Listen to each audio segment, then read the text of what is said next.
Hello, hello, j'espère que vous allez merveilleusement bien et que votre journée se déroule très bien. Aujourd'hui, il sera question de l'avis de vérification générale de comptabilité, mais plus précisément, nous parlerons de la question de la première intervention sur place.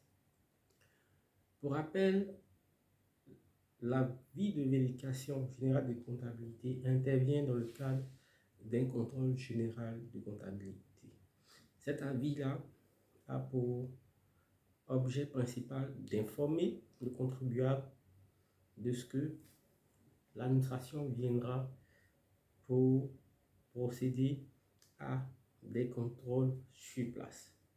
Et cet avis-là, comme son rôle l'indique, c'est un avis qui vise premièrement à aviser le contribuable du début d'un contrôle général de comptabilité, ensuite à dire la date exacte à laquelle les les agents interviendront sur place.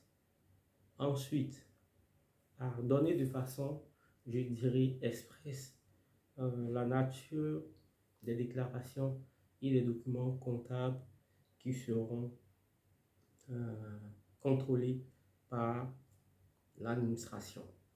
L'administration, comme je l'ai dit tout à l'heure, lorsqu'elle veut procéder à un contrôle, elle prévient en premier lieu le contribuable à travers une correspondance. Et dans ce cas précis, comme je l'ai dit, cette correspondance-là, elle est appelée un avis de vérification générale.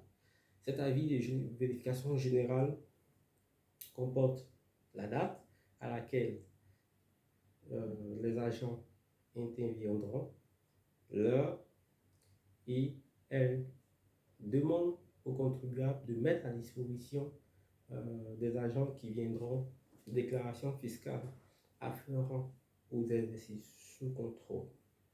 Le contribuable devra également, en plus des déclarations, mettre à la disposition euh, des agents ou des vérificateurs les bilans, les grands livres, les livres journaux, les balances, ainsi que les factures et des lettres de confonction euh, et documents nécessaires pour le contrôle.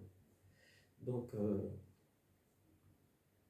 dès lors que l'administration transmet ces documents, euh, excusez, l'administration transmet cet avis et qu'il n'y a pas de réticence à la date et à l'heure à laquelle elle a signifié qu'elle interviendra, elle procédera aux opérations matérielles de contrôle. Et comment cela se passe concrètement? Lorsque l'administration arrive sur place, nous avons une sorte d'entrevue. Et avant cette entrevue, il y a un échange de civilité entre l'administration et entre les agents de l'administration qui se sont déportés en entreprise et les personnes habilitées à les recevoir en entreprise. L'échange de civilité va consister à faire des présentations euh, des deux parties.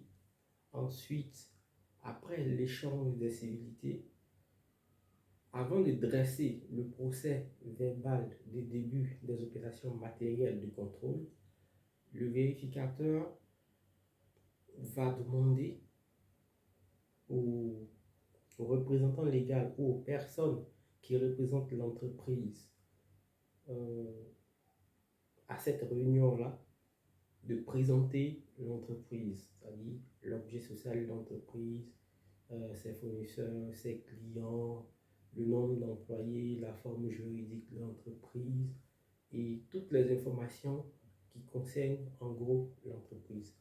Après avoir reçu l'ensemble de ces informations, le vérificateur va dresser maintenant un procès verbal de début de contrôle qui sera contresigné par l'ensemble des personnes présentes lors de cette première prise de contact.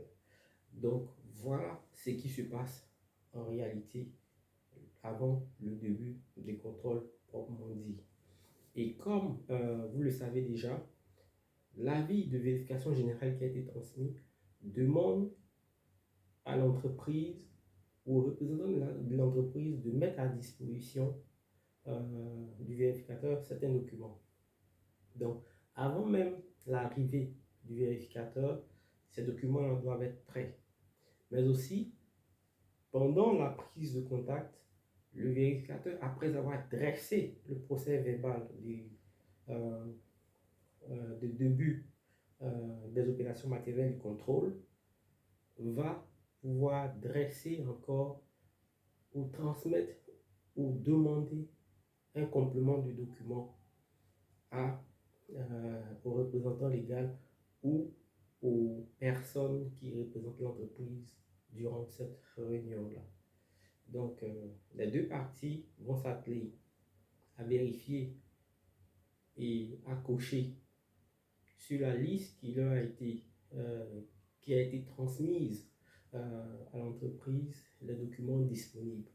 Et comme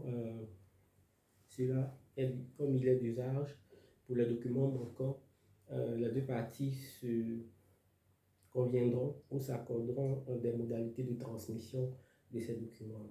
Donc aujourd'hui, lorsque vous entendrez parler de l'avis de vérification générale de comptabilité ou de la première intervention sur place ou du début des opérations matérielles de contrôle, cela ne devrait plus être quelque chose d'étranger. Dans la pratique, voilà en gros ce qui se passe de manière résumée.